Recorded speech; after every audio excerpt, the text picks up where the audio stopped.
First of all, I want to say that we have an extraordinary opportunity tonight. We are Alexandra Drik. She comes from Kiev. She's been working on political reforms and the fight against corruption in Ukraine. And in this particular moment, when Ukraine is suffering a barbarian invasion, it's of great importance for us to have this opportunity to hear someone that comes from there and can give us our perspective, not only what is happening, but what she is waiting from us. And really that's what we would like also to hear. Not from us, not just from Portugal, but from the European Union and from the international community.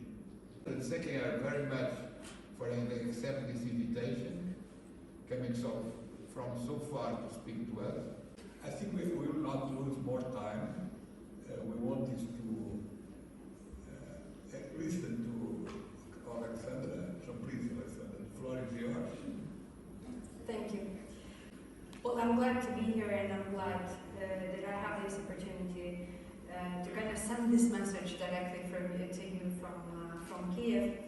And I would like to start with a very short story. Just around 2 weeks ago, my cousin, his wife, and their teenage child were lucky to escape from Mariupol. It's one of the cities that have been almost completely destroyed by Russia, that is currently being under the blockade, where atrocities of Russian army are taking place. His parents, my cousin's parents, were not that lucky. They did not manage to escape. Currently, we don't know what is happening with them. We don't even know if they're alive. And there is no way we can contact them. And at the same time, we know about the atrocities that are taking place in both Mariupol, just as other cities that have been previously occupied by Russian armed forces. And I'm talking about the killings of the people. I'm talking about rapes. Ukrainian women are being raped continuously just to not give birth to Ukrainian children in the future. That's what Russian soldiers say to them. I'm talking about blockades. Blockades that are happening with Ukrainian cities when people don't have access to food, water, clothes, and when green corridors are being blocked so that people cannot be evacuated from those cities. I'm talking about displacement.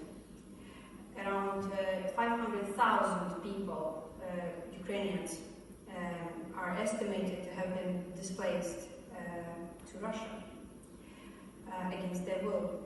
These are all signs of genocide, according to the UN Genocide Convention and the Statute of the International Criminal Court. These are all signs of genocide. Russia is committing genocide in Ukraine. This has been officially recognized by the Ukrainian parliament, and this has been already recognized by some European countries as well, like Latvia and Estonia. Why I'm saying this is that because nowadays I speak a lot to foreigners who follow what is happening in Ukraine, and I tend to see this argument that you can't blame ordinary Russians for that. You can't punish them for that. That's Putin who does that.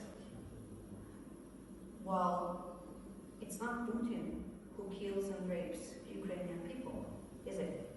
And in fact, 80% of Russians actually support what Putin does in Ukraine.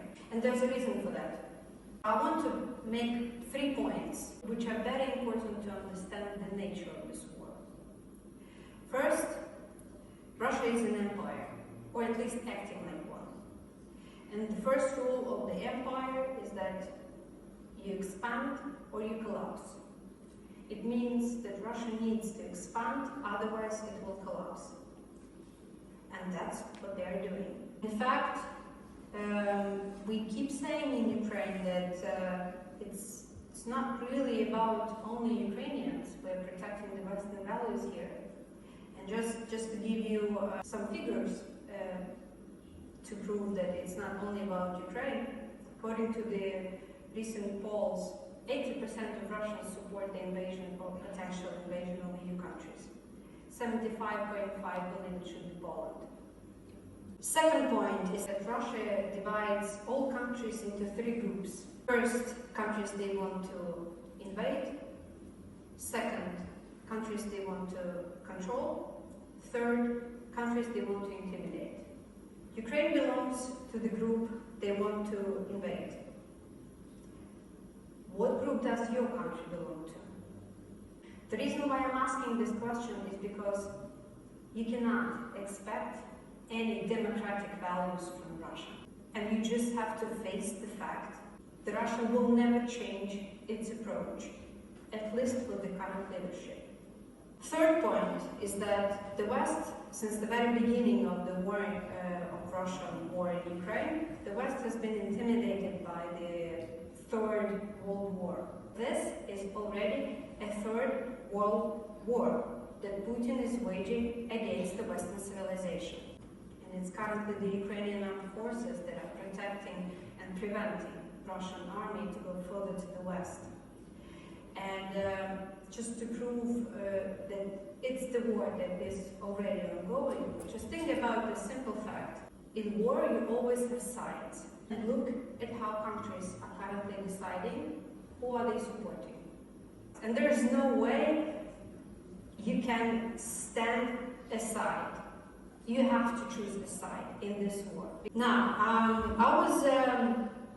I was initially asked to comment on how EU is responding to the Russian war in Ukraine, and the reason why I gave you these 3 points is for you to better understand the lenses through which we Ukrainians look at this war and the EU's response to the war. I will say that we have been fighting this war on 3 main directions. It's military, obviously, diplomatic, and information. Let's rewind a little bit to the beginning of this war, when the West, the collective West, has decided that they will be fighting Russia with sanctions, not by military means, but with sanctions. Were these sanctions strong enough to stop Putin? Of course not. Of course not. The EU hasn't taken it seriously from the beginning. It's the 6th wave of sanctions that we are expecting now. And it's the very first time when the serious possibility of imposing such trade embargo on oil and gas is considered. Everybody knows that this is the biggest source of Russian income. And continuing to trade with Russia, you continue to support Russian war in Ukraine. But it's only now, 2 months, almost 2 months, after the outbreak of the full-scale invasion, because the war has been lasting for 8 years now, not 2 months. We're getting to the point when this embargo can be imposed. And it's a fact that this war has actually shown that EU is completely dependent on Russia. In fact, it was a Berlin strategic miscalculation to consider Russia as a reliable partner. This miscalculation is of a great blood for Ukraine now. So what we see currently is that sanctions are becoming stronger, but it will take much more time and much more blood of Ukrainians now, because the sanctions were not initially strong enough. Let's look at on the other aspect, international business that operates in Russia. It's a fact that many international businesses have left Russian market as soon as the full-scale invasion of Russia into Ukraine has started, but not all of them. So what we basically see is that money values more than human lives. Money values more than Western values. That's what we currently see.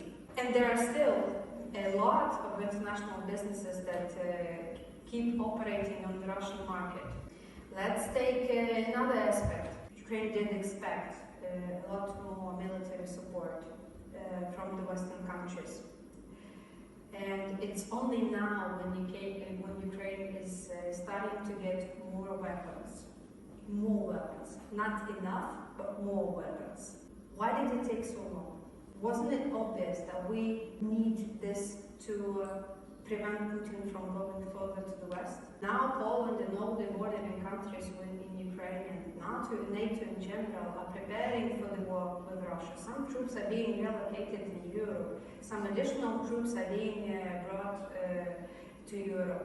So NATO is preparing for the war with Russia. But still, it took almost 2 months to understand that it's much easier to stop Putin in Ukraine for good, rather than fight him when he comes to the border of the EU.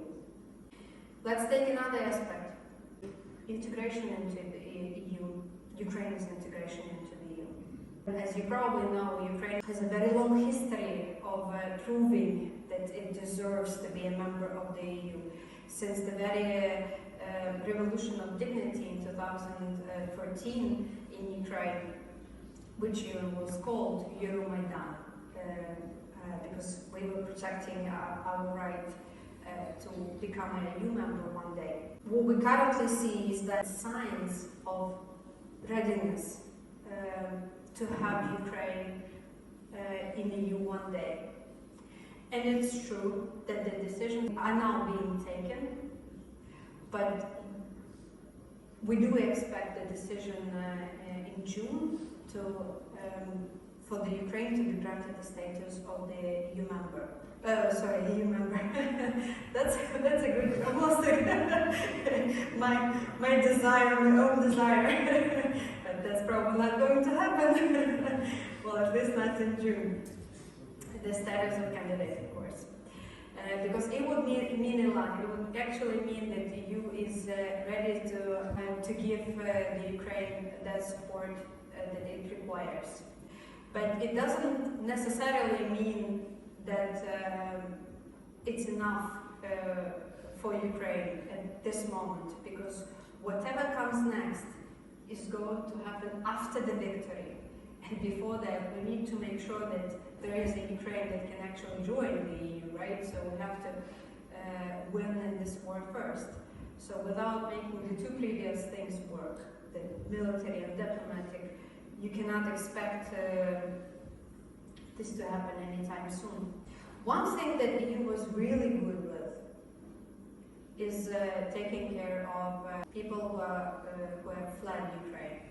Currently, the estimated number of people who have fled Ukraine is around 5 million. 5 million is a lot. And I should say that all Ukrainians have been very, very welcome in the EU, and that's something that the EU has been dealing with very well. And we're grateful for that. We expect all these people to come back one day when it's safer in Ukraine. But I can't help but wondering, EU countries have been so good in organizing, taking care of Ukrainians coming to the European countries.